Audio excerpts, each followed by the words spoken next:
Good morning प्यारे बच्चों, आप सभी का मैं इस ऑनलाइन कक्षा में स्वागत करता हूं। प्यारे बच्चों, हम लोग देख रहे हैं हिस्ट्री का chapter number 3, Nazism and rise of Hitler. इसका हम लोग अंतिम भाग अब देखने जा रहे हैं।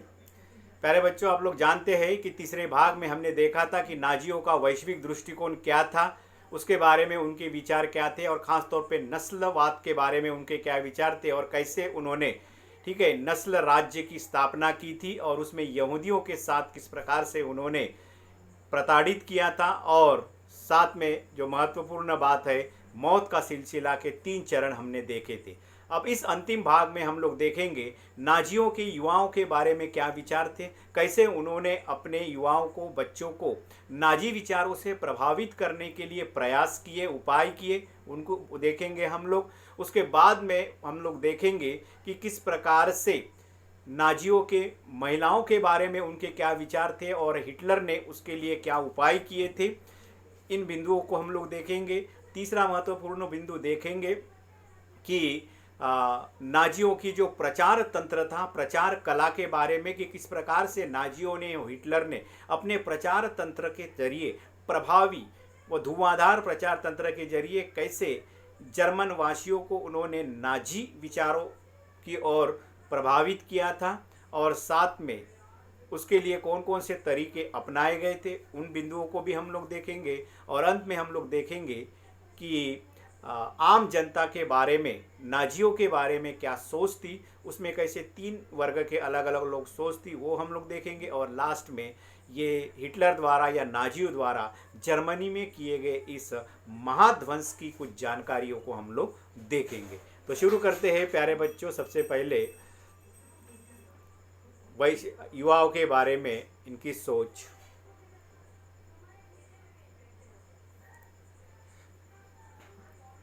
नाजी जर्मनी में युवाओं की स्थिति। प्यारे बच्चों, युवाओं के में हिटलर की काफ़ी दिलचस्पी थी, जुनून था, उसको काफ़ी हद तक पहुंच गया, क्योंकि उनका मानना था कि शक्तिशाली नाजी समाज की स्थापना के लिए बच्चों के नाजी विचारधारा की घुट्टी पिलाना आवश्यक है, अर्थात कि बच्चों को ऊपर ही संस्कार करके या उसे नाजी विचारों से प्रभावित करके उन्हें नाजी बनाया जाए, तब राष्ट्र शक्तिशाली होगा। इस प्रकार का एक जुनून पहले से हिटलर में था और इसके लिए उन्होंने कहा था कि स्कूल के भीतर और बाहर दोनों जगह पर बच्चों पर नियंत्रण होना आवश्यक है, नाजियों का नियंत्रण होना आवश्यक है। और उस दिशा में उन्होंने क्या उपाय किए उसके बारे में देखेंगे। सबसे पहले हम लोग देखेंगे नाजीवाद के दौरान स्कूल में क्या हो रहा था, वो देखेंगे। प्यारे बच्चों, सभी स्कूलों में सबसे पहले तो हिटलर ने या नाजियों ने स्कूलों का सफाया करा और शुद्धिकरण की मुहिम चलाई। ये शुद्धिकरण की मुहिम क्या थी, देखिए, यहूदी और राजनीतिक रूप से जो अविश्वसनीय शिक्षक जो थे, यानी कि यहूदी तो आप लोग जानते हैं, राजनीतिक रूप से मतलब जो हिटलर के विरोधी दल के लोग थे, उनका विरोध करने वाले लोग, राजनीतिक रूप से जो अविश्वसनीय शिक्षक जो थे, उन्हें पहले नौकरी से निकाल दिया और बाद में उनको मौत से घाट उतार दिया। दैट इज शुद्धिकरण और सफाया। जर्मन और यहूदी बच्चे ना एक साथ बैठ सकते थे और ना ही खेलकूद कर सकते थे। बाद में तो उनको अवांछित समुदाय जो है, जिसे सामान्यतः यहूदी, जिप्सी और जो विकलांग बच्चे होते थे, उन्हें स्कूल से निकाल दिया और 40 के दशक में इन्हें भी गैस चैम्बरों में डाल दिया। तो इस प्रकार से ये शुद्धिकरण, सबसे पहले स्कूल का शुद्धिकरण किया गया, यानी कि जो राजनीतिक विचारों से इनके अलग विचार रखते थे उन लोगों, उन शिक्षकों को नौकरी से निकाल दिया, बाद में मारा दिया गया। यहूदियों को निकाल दिया, उनके बच्चों को स्कूल से पूरी तरह से ख़त्म कर दिया गया और बाद में उन्हें मार दिया गया। अब देखते हैं कि जर्मन वंश के बच्चों में नाजी विचारधाराओं को मजबूत करने के लिए या नाजी विचारधारा से प्रभावित करने के लिए उन्होंने कौन से उपाय किए। तो जर्मन बच्चों को किस प्रकार शिक्षा दी जाती थी। अच्छे जर्मन बच्चों को नाजी शिक्षा प्रक्रिया से गुजरना पड़ता था, एक लंबी प्रक्रिया होती थी। और ये नाजी शिक्षा के क्या विशेषताएं देखिए। सबसे पहले तो उन्होंने स्कूली पाठ्य पुस्तकों को नए सिरे से लिख दिया। नाजी विचारों को सही ठहराने के लिए उन्होंने नस्ल विज्ञान के नाम से एक नया विषय पाठ्यक्रम में शामिल किया। नस्ल विज्ञान मतलब वही जर्मन आर्य वंश, जो नीली आंखें वाले लोग होते थे, जो मूल जर्मन वंश के माने जाते थे हिटलर के अनुसार, नाजियों के अनुसार, उस नस्ल विज्ञान नामक का एक अलग विषय इस पाठ्यक्रम में शामिल किया गया जो बच्चों को पढ़ाया जाता था। गणित की कक्षाओं में यहूदियों को एक खास छवि की गढ़ने की कोशिश की जाती, मतलब गणित का जब क्लास चलता था तब जो भी उदाहरण के रूप में, कमजोर के रूप में, नफरत के रूप में, उदाहरण के रूप में जो पेश किया जाता था, तो उसमें यहूदियों को पेश किया जाता था। बच्चों को सिखाया गया है कि वे वफादार व आज्ञाकारी बने, यहूदियों से नफरत करें और हिटलर की पूजा करें। ये बच्चों को सिखाया जाता था क्लास में। खेलकूद के माध्यम से बच्चों में हिंसा व आक्रामकता की भावना पैदा करें, क्योंकि बाद में इन्हें जाके सेना में काम करना है, और इसीलिए बचपन में ही, मतलब स्कूली शिक्षा में ही 10 वर्ष की उम्र में से ही उन्हें हिंसा व आक्रामकता की भावना का पैदा की जाती थी। और हिटलर का ये मानना था कि मुक्केबाजी का प्रशिक्षण बच्चों को फौलादी बनाता है, ठीक है, ताकतवर बनाता है और मर्दाना बनाता है, और इसीलिए मुक्केबाजी का प्रशिक्षण इन्हें मिलना चाहिए। इस प्रकार का ये नाजियों की स्कूली शिक्षा थी। अब हम देखेंगे युवाओं में नाजीवाद का फैलाव करने के लिए क्या उपाय किए गए। जब हम नाजी और हिटलर बोध करते हैं, both are the parallel, Nazi यानी कि हिटलर, हिटलर यानी कि नाजी। जर्मन बच्चों और युवाओं को राष्ट्रीय समाजवाद की भावना से लैस करने की जिम्मेदारी युवा संगठन, तो इसके लिए हिटलर ने कई संगठन बनाए, और ये संगठन ऐसे युवाओं को प्रशिक्षित करके किस प्रकार से तैयार करती थी, ये देखिए। 10 साल की उम्र के बच्चों को युंगफोक नामक का एक संगठन था, उसमें दाखिल कर दिया जाता था। ये क्या है युंगफोक? 14 साल के कम उम्र वाले बच्चों के लिए नाजी युवा संगठन था, उसे युंगफोक से नाम से जाना जाता है। तो उसमें 10 साल हो गए तो उसमें वहां पर दाखिला दिया जाता था और उसमें उनको एजुकेशन दिया जाता था। 14 साल की उम्र में सभी लड़कों को नाजियों के युवा संगठन में युद्ध की उपासना, यानी कि युद्ध की प्रशिक्षण लेना, आक्रामकता व हिंसा सीखना, लोकतंत्र की निंदा, यहूदियों, कम्युनिस्टों, जिप्सियों व अन्य वांछितों से घृणा का सबक सिखाया जाता था। ये उसमें सिखाया जाता था, देखिए संगठन में, नाजियों के युवा संगठन में। गहन विचारात्मकता और शारीरिक प्रशिक्षण के बाद लगभग 18 साल की उम्र में वे लेबर सर्विस में शामिल हुए थे। अब गहन विचारात्मकता मतलब क्या? Very simple. तो युंगफोक और जो युवा नाजी संगठन थे, 14 साल के बाद जो आते थे, उन लोगों को जो नाजी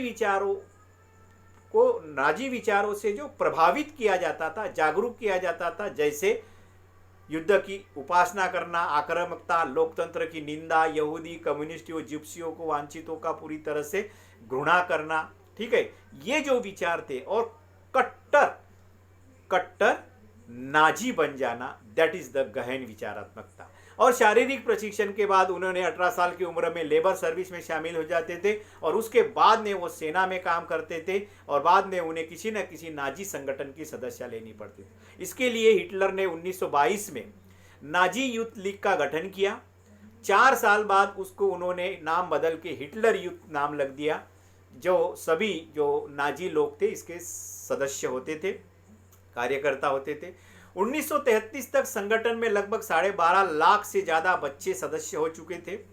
युवा आंदोलन को नाजीवाद के तहत एकजुट करने के लिए बाकी सभी युवा संगठनों को उन्होंने भंग कर दिया और बाद में उसके ऊपर प्रतिबंध लगा दिया। मतलब केवल नाजी विचारों से प्रभावित जो नाजी यूथ लीग और जिसे हम लोग हिटलर यूथ के नाम जाए, यही संगठन जर्मनी में रहेगा, बाकी कोई संगठन नहीं रहेगा। उसके भंग कर दिया गया और प्रतिबंधित कर दिया गया। तो ये थे युवाओं के बारे में नाजी और हिटलर की सोच, या उस प्रकार से उन्हें तैयार किया जाता था। अब हम देखेंगे नाजियों के और हिटलर के माताओं के बारे में, या औरतों के बारे में, या महिलाओं के बारे में उनके क्या विचार थे, क्या सोच थे। तो सबसे पहले हम लोग इसको 2 भागों में विभाजित किया है। नंबर 1 कि नाजियों के औरतों के बारे में क्या विचार थे। उनकी एक प्रकार की जो आचार संहिता थी, यानी कि नियमावली थी कि औरतों ने क्या करना है, क्या नहीं करना था, उसके एक नियमावली, उसको कहते हैं आचार संहिता, जो महिलाओं को आचरण में लाना होता था, व्यवहार में लाना होता था। उसको पहले हम लोग देखेंगे, उसको हम लोग कहेंगे नाजी, मातृत्व की नाजी सोच। और बाद में हिटलर की माताओं के बारे में क्या सोचते और उसने माताओं के लिए क्या किया था, उसको देखेंगे। तो पहले भाग में हम लोग देखेंगे नाजियों की माताओं के बारे में या महिलाओं के बारे में क्या सोचते। नाजी जर्मनी में बच्चों को यह बार बार बताया जाता था कि औरतें मर्दों से भिन्न हैं। उन्हें समझाया जाता था कि औरत मर्द के लिए समान अधिकारों के लिए संघर्ष नहीं कर सकती, ये समाज के लिए घातक है। मतलब बच्चों को पहले से यह बताया जाता था कि भाई पुरुष जो है महिलाओं से अलग है, महिला और पुरुष दोनों एक समान अधिकार नहीं मिल सकते। अगर ऐसा जिस देश जहां होगा तो वो समाज के लिए घातक है। अब फिर महिलाओं ने क्या करना चाहिए, ये भी उन्होंने दिया है, देखिए। तो इसके लिए उन्होंने नियम बनाया था कि लड़कियों को यह सिखाया जाता था कि उनका फर्ज है कि एक वो अच्छी माँ बनना और शुद्ध आर्य रक्त वाले बच्चों को जन्म देना और उनका पालन पोषण करना, ये जिम्मेदारी सौंपी गई थी महिलाओं को। तो वेरी सिंपल, तो लड़की या महिलाओं को एक अच्छी माँ बनना है, शुद्ध आर्य वाले अधिक से अधिक बच्चों को जन्म देना है और उसका पालन पोषण करना है। यही जिम्मेदारी महिलाओं पर सौंपी थी गई या महिलाओं के लिए रखी गई थी। नस्ल की शुद्धता बनाए रखना, यहूदियों से दूर रहना, घर संभालना और बच्चों को नाजी मूल्य मान्यताओं की घर में शिक्षा देना, इसकी जिम्मेदारी या दायित्व महिलाओं पर सौंपा गया था और वह आर्य संस्कृति और नस्ल की ध्वजवाहक थी। ध्वजवाहक का मतलब होता है कि ये आर्य संस्कृति के, आर्य वंश के अधिक से अधिक बच्चों को जन्म देगी और जर्मनी पीढ़ी या वंश जो है आगे बढ़ेगा, इसलिए उसको ध्वजवाहक बताया गया। अब हम देखेंगे, ये थे नाजी के महिलाओं के बारे में सोच या विचार। अब हम देखें हिटलर ने महिलाओं के बारे में क्या विचार थे और उन्होंने क्या किया। 1933 में वैसे हिटलर ने कहा था कि मेरे राज्य की सबसे महत्वपूर्ण नागरिक अगर कोई है तो वो महिला है या माँ है। ये उसका स्टेटमेंट है, एक भाषण में उन्होंने कहा था। नाजी जर्मनी में, लेकिन नाजी जर्मनी में सभी माताओं को माताओं के साथ एक साथ बर्ताव नहीं किया जाता था। जो औरत अवांछित बच्चों को जन्म देती, अवांछित मतलब जो नीली आंखें वाले न हो, आर्य वंश का न हो, एक तो वो यहूदी वंश का हो या कम्युनिस्ट वंश का यानी कि रूसी, पोलैंड जो है, या अपाइज, जिसको ये सारे लोग इस अवांछित वंश में आते हैं।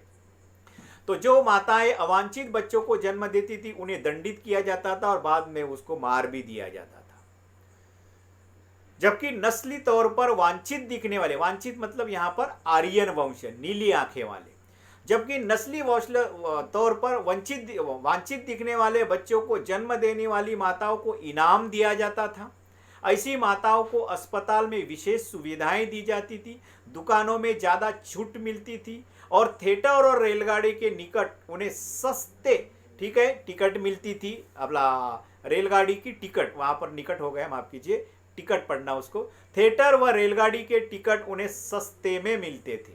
ठीक है, तो ये इस प्रकार से ये महत्वपूर्ण उन्होंने काम दिया था। इसके अलावा हिटलर ने खूब सारे बच्चों को जन्म देने वाली माताओं को तमगे देने का भी इंतजाम किया था। तमगे मतलब पुरस्कार, जिसे हम लोग मेडल कहते हैं, इंतजाम किया था। जिस प्रकार सैनिकों को दिए जाते हैं वैसे अधिक से अधिक बच्चे को, वो भी कौन बच्चा, शुद्ध आर्य रक्त वाला, आर्य वंश का, ठीक है, ऐसे बच्चों को जन्म, वो भी अपाहिज नहीं होना चाहिए, ठीक है, ऐसे तंदुरुस्त और मजबूत बच्चों को जन्म देने वाली माताओं को वो तमगे दिया करता था, जो आमतौर पर सैनिकों को दिया जाता है।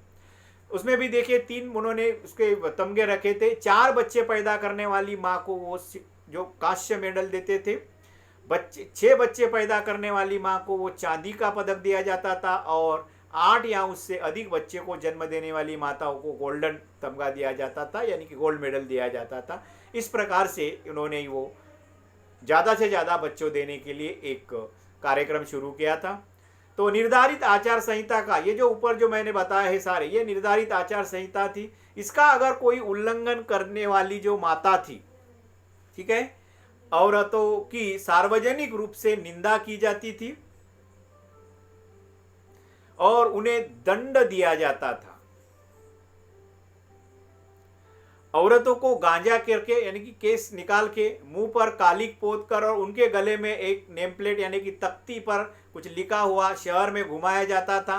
गले में लटकी तख्ती पर लिखा होता था कि मैंने राष्ट्र को मलिन किया है। इस प्रकार से उसको अपमानित और प्रताड़ित किया जाता था।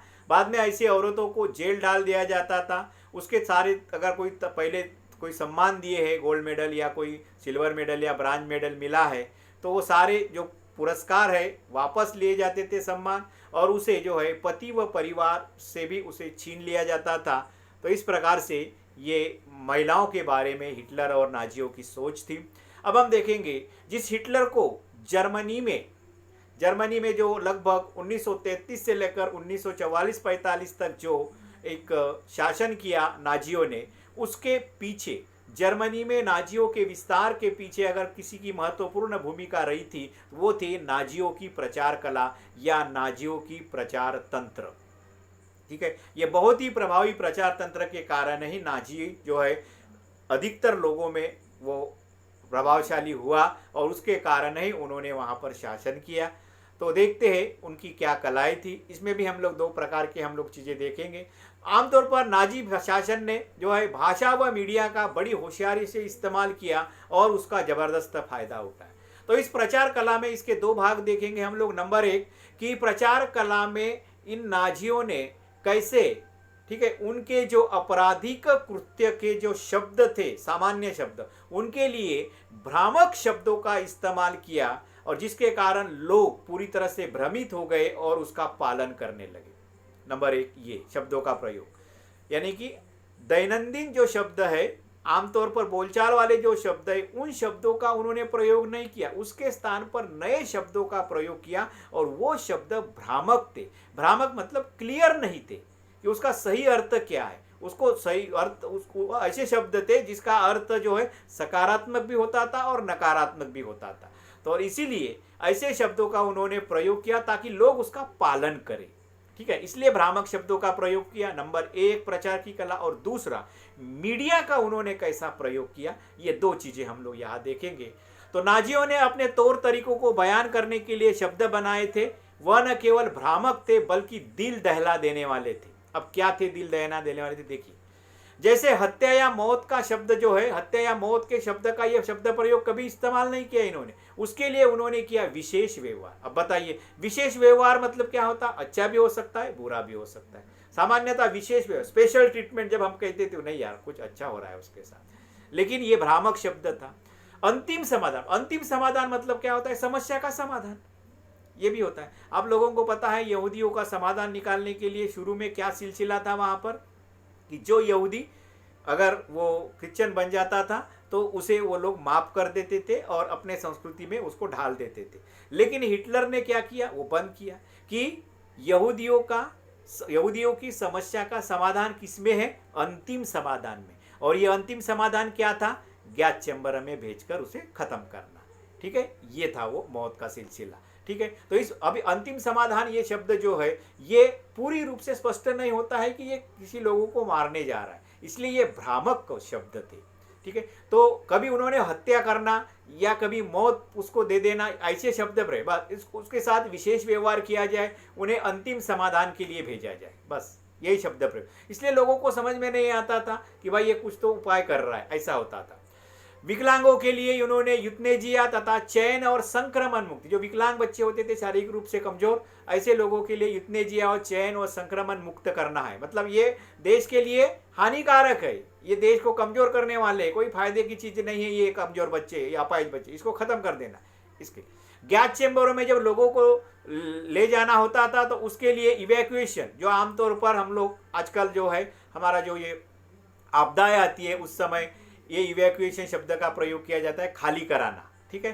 तो इवैक्यूएशन ये शब्द, अभी देखिए इससे क्या शब्द होता है कि खाली कराना, लेकिन खाली कराने का मतलब ये नहीं है कि यहाँ पर अर्थ होता था कि उन्हें गैस चेम्बरों में जाकर सामूहिक रूप से मारने के लिए भेजना। देखिए कितना फर्क है, और इसलिए ये भ्रामक शब्द है।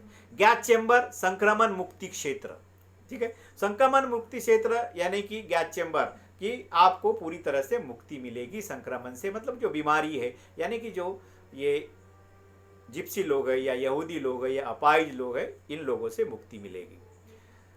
हिटलर और मीडिया, अब दूसरा भाग हम लोग देखेंगे, हिटलर ने मीडिया का कैसे प्रयोग किया। नाजी विचारों को फैलाने के लिए उन्होंने सबसे पहले तस्वीरों, फिल्मों, रेडियो, पोस्टरों, आकर्षक नारों और इश्तहारी पर्चे का खूब सारा ले। इश्तहारी पर्चे मतलब क्या होता है कि जो पम्पलेट हम लोग कहते हैं, एडवर्टाइज के जो पम्पलेट होते हैं छोटे छोटे मार्केट में आप लोग देखते हैं, किसी दुकान की, किसी इंस्टीट्यूट की, कंपनी की जब मार्केटिंग करते हैं छोटे छोटे पम्पलेट छाप कर उसको बांट दिए जाते हैं। तो ऐसे भारी मात्रा में पर्चे पूरे जर्मनी में लगाए जाते थे, पोस्टर और आकर्षक नारे और पर्चे बांट दिए जाते थे। पोस्टरों में जर्मन के दुश्मनों का मजाक उड़ाना, जर्मन के दुश्मन मतलब वही थे जो आक्रामक राज्य जो है, जैसे पोलैंड है, उसके बाद में रूस है, उसके बाद में आपके यहूदी है, जिप्सी है, ठीक है, उदारवादी है, समाजवादी है, कम्युनिस्ट है, ये सारे अपमानित करना उसका, और शैतान के रूप में उसको पोस्टरों में पेश किया जाता था। इसके कारण लोगों को वो पूरी तरह से भाव विभोर हो जाते थे और वैसा रूप उसे रूप में देखते थे। समाजवादी और उदारवादियों को कमजोर और पथभ्रष्ट तथा विदेशी एजेंट के रूप में प्रस्तुत किया गया। मतलब उसी देश के जो समाजवादी लोग और उदारवादी लोग थे, जो आमतौर पर उदारवादी लोग जो लोकतंत्र के समर्थक होते थे, इन लोगों को कमजोर, पथभ्रष्ट और विदेशी एजेंट, मतलब ये दुनिया के लिए काम कर रहे हैं, मतलब ये देशद्रोही है, इस प्रकार के उनकी प्रतिमा को जनता के सामने प्रस्तुत किया इस मीडिया के माध्यम से। यहूदियों के प्रति नफरत फैलाने के लिए फिल्म बनाई गई, विशेष कई सारे फिल्म बनाए गए। उसमें से एक फिल्म है द इटर्नल ज्यू, अक्षय यहूदी के सबसे मशहूर प्रचार फिल्म थी।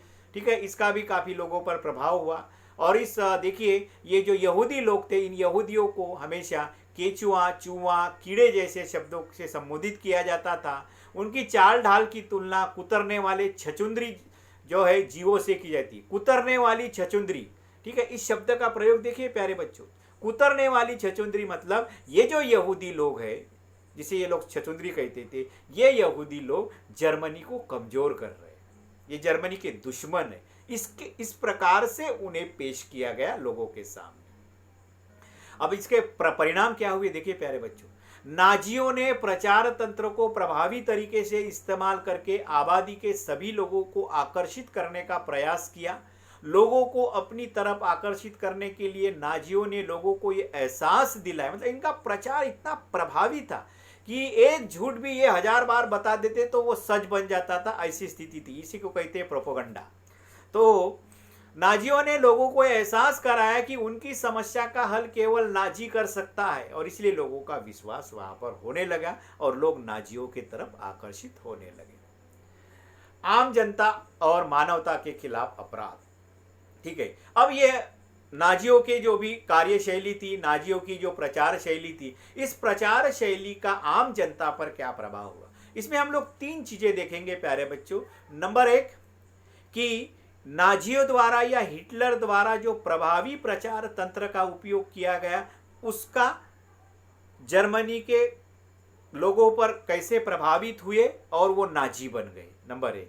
दूसरा ये देखेंगे कि कुछ लोग थे जिन पर इस प्रचार तंत्र का या नाजी विचारों का प्रभाव नहीं हुआ, उन्होंने हिटलर या नाजियों का विरोध किया।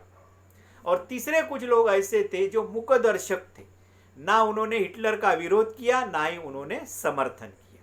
तो ये 3 बिंदु प्रमुख देखेंगे। तो नाजीवाद पर आम लोगों की प्रतिक्रिया क्या रही। तो बहुत सारे लोग नाजी शब्दामंडर जो थे शब्दा आडंबर जिसे हम लोग कहते हैं। शब्दा आडंबर का अर्थ होता है कि वो जो हमने बताए थे, मौत और हत्या के लिए विशेष व्यवहार, अंतिम समाधान, इस प्रकार के जो शब्द प्रयोग किए गए थे। और धुआंधार प्रचार के कारण जर्मनी की बहुत सारी जनता इससे प्रभावित हो गई, और प्रभावित होने के बाद में वो दुनिया को क्या देखने लगी। देखिए प्यारे बच्चों कि नाजियों के प्रचार से प्रभावित होकर जर्मनी की बहुत सारी जनता ये दुनिया को नाजियों के नजरों से देखने लगी और अपनी भावनाओं को नाजी शब्दों में व्यक्त करने लगे। जैसे यहूदियों सामने आते ही अपने आप उन्हें नफरत और गुस्से का एहसास हो जाता था, इतने नाजी विचारों से ये प्रभावित थे। मतलब इतना प्रोपोगंडा उन्होंने किया था।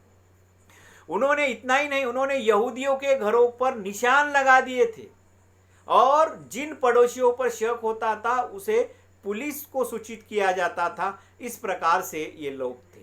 लोगों को पक्का विश्वास बन गया था इस प्रचार के कारण कि नाजी ही देश की तरक्की कर सकता है और यही व्यवस्था सबका कल्याण करेगी। इस प्रकार के नाजी समर्थकों के ये प्रभाव हुआ। अब हम देखेंगे विरोधकों ने क्या किया। लेकिन जर्मनी के हर व्यक्ति नाजी नहीं था। बहुत सारे लोगों ने पुलिस के दमन और मौत की आशंका के बावजूद नाजीवाद का जमकर विरोध किया। मतलब ये विरोध करने वाले भी जर्मनी में थे, जबकि उनको पता था कि हम विरोध करेंगे तो हमें हमारा पुलिस दमन करेगी। गेस्तापो पुलिस जो है संगठन का नाम था, वो दमन करेगी, और इतना ही नहीं हमें तो मौत के घाट उतार दिया जाएगा। लेकिन फिर भी कुछ लोगों ने विरोध करने वाले भी बहुत सारे लोग थे। जर्मन आबादी का एक बहुत बड़ा हिस्सा इस पूरे घटनाक्रम का मुखदर्शक और उदासीन बना था। इस प्रकार के 3 भाग हो गए। नंबर 1 नाजी प्रचारों से प्रभावित होने वाली आम जनता, नंबर 1, दूसरा विरोध करने वाले लोग, और तीसरा बहुत सारे लोग ऐसे थे जो मुखदर्शक थे, न्यूट्रल थे। लोग कोई विरोधी कदम उठाने, अपना मतभेद व्यक्त करने और नाजीवाद का विरोध करने से डरते थे, क्योंकि उन्हें पता था अंजाम क्या होने वाला है। पादरी निमोलर ने नाजियों को लगातार विरोध किया। उसके लिए उन्होंने एक कविता भी लिखी है, आप लोग पढ़ लेना किताब में। जनता एक अजीब सी खामोशियों में डूबी हुई थी, ना वो उसका विरोध कर सकती थी ना समर्थन कर सकती थी। नाजी जर्मनी के बारे में यहूदी क्या सोचते थे, इसके बारे में अब देखिए यहूदी क्या सोचते थे।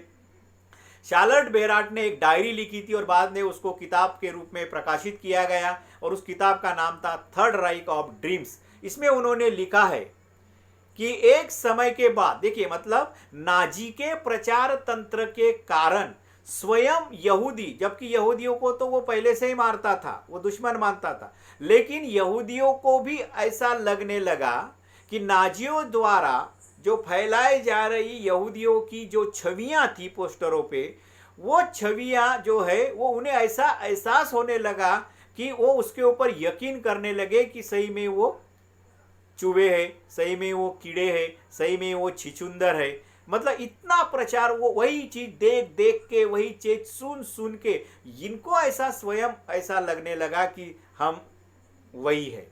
उनकी छवि नाक आगे से मुड़ी हुई थी, बाल आंखें काली वाली थी, ये इनकी जो है आंखें काली थी और आर्यन लोगों की नीली थी, और यहूदी जैसे शक्ल सपनों में ये देखने लगे। इस प्रकार से ये प्रभावित हुए। नाजी प्रेस में यहूदियों की जो तस्वीरें और छवियां छपती थी उससे डरे थे।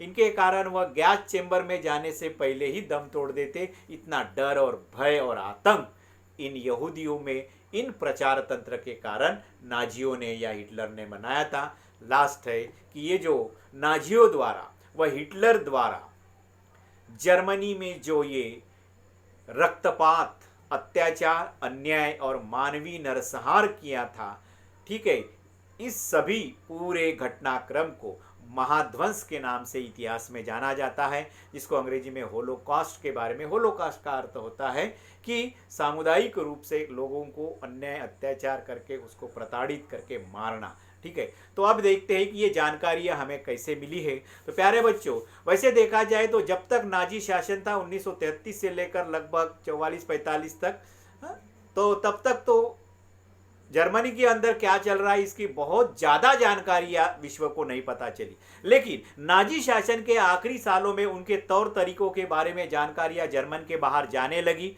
लेकिन सही मायने में जो भीषण महाध्वंस था, जो रक्तपात और अत्याचार था, उसके बारे में सही जानकारी हमें कब मिली? युद्ध समाप्ति के बाद। जर्मन में यहूदियों पर हुए कत्लेआम को होलोकॉस्ट का नाम दिया जाता है या होलोकॉस्ट कहा जाता है। एक यहूदियों ने, मतलब इसके उदाहरण देखिए, एक यहूदी ने अपने साथी से यह कहा था कि वो युद्ध के बाद केवल आधा घंटा जीना चाहता है, मतलब युद्ध समाप्ति के बाद में आधा घंटा।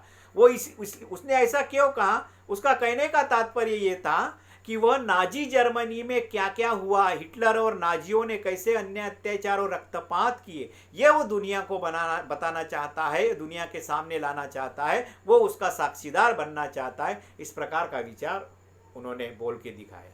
जब नाजी पराभव के कगार पर थे तो उन्होंने सारे सबूतों को जला दिया। तो जब जर्मनी, मतलब नाजियों को अब पूरी तरह से पता चल गया कि अब हमारा पराभव अटल है, तो उन्होंने अपने कार्यकर्ताओं को, हिटलर ने पेट्रोल की बोतलें दी थी ताकि सारे सबूतों को जला दिया जाए। तो ऐसे कई सारे सबूत जलाए गए, लेकिन इससे कोई हिटलर की जो ये अपराध थे ये छुपे नहीं थे, और इसीलिए उन अपराधों को कैसे लिखा गया है देखिए। दुनिया के बहुत सारे हिस्सों में, इसके ऊपर प्रश्न आता है प्यारे बच्चों आपको, तो दुनिया के बहुत सारे हिस्सों में स्मृति लेखों, साहित्य, वृत्तचित्रों, शायरी, स्मारकों और संग्रहालयों में इस महाध्वंस का इतिहास व स्मृतियां आज भी जिंदा है। वहाँ पर कई सारे ऐसे साहित्य, क्योंकि लोगों ने कई सारी डायरिया वगैरह ये लिखी थी, वो युद्ध के बाद में कलेक्ट करके उसके आधार पर, उनके स्मृतियों के आधार पर ये सारे इतिहास लिखा गया है, महाध्वंस का इतिहास जर्मनी के। तो इस प्रकार से ये जिंदा है। तो उसके पीछे जो 3 तर्क दिया गया है, देखिए प्यारे बच्चे, इसमें प्रश्न पूछा जाता है कि ये जो महाध्वंस का जो इतिहास व स्मृतियाँ हैं, इनको जिंदा रखने, संग्रहालयों में जिंदा रखने के पीछे क्या कारण है? तो इसके 3 प्रमुख कारक, तीनों को वो चेतावनी है। ठीक है, नंबर 1, तीनों को चेतावनी नहीं कह सकते हम लोग, लेकिन तीनों का उसमें उद्देश्य है जो हमने पहले आपको बताया था।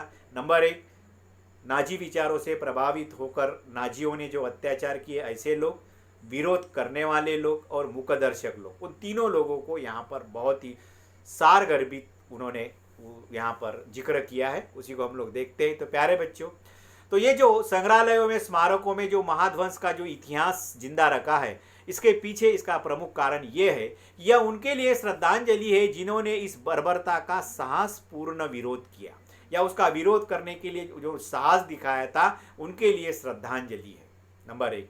दूसरा, और उन लोगों के लिए शर्मनाक यादगार, उन लोगों के लिए शर्मनाक यादगार जिन्होंने जुल्म ढोए, यानी कि नाजियों ने जो अन्याय अत्याचार किए, उन नाजियों के लिए ये शर्मनाक यादगार होगी जो इतिहास है। और तीसरा, और उनके लिए चेतावनी की आवाजें हैं जो खामोशी से सब कुछ देखते रहे। ठीक है, तो जो मुकदर्शक थे उनके लिए चेतावनी है कि भाई ऐसे अन्याय अत्याचार का हमें विरोध करना चाहिए, मुकदर्शक नहीं बताना चाहिए।